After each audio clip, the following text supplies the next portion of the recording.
Speaker of the House, Nancy Pelosi, took that trip to Taiwan, and you turned around and said, well, Taiwan's part of China. It's been agreed a long time.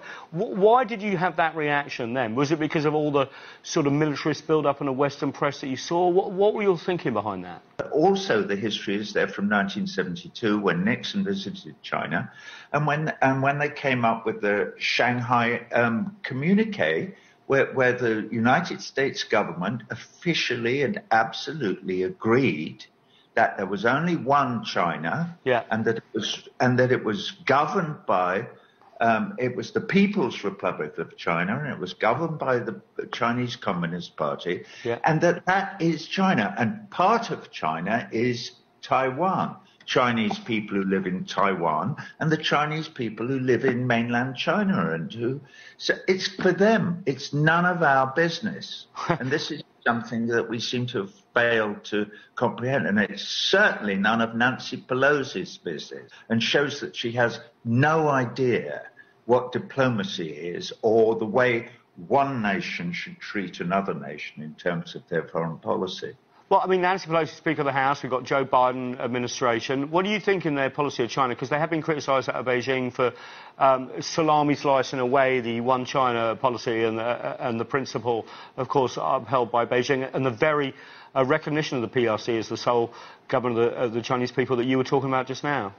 My personal view would be that Joe Biden and Blinken should be talking to the Chinese leadership in as civil and diplomatic terms as they can possibly muster.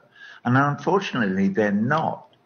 They're being extremely aggressive with them. I just want to circle back to one thing on Taiwan, because obviously we're a Chinese network and we look at this all the time.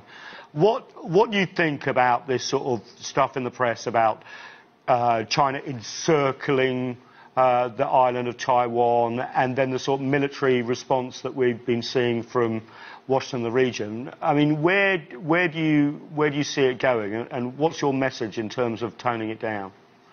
Well, as I said in that interview with Michael Smerconish, I said, the Chinese can't encircle Taiwan. Taiwan is part of China. And we've all completely accepted that for the last 50 years. Right. Eventually... At the UN, elsewhere, And everybody, the whole world has accepted.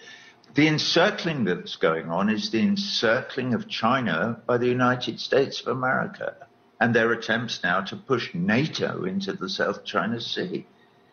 It is so provocative.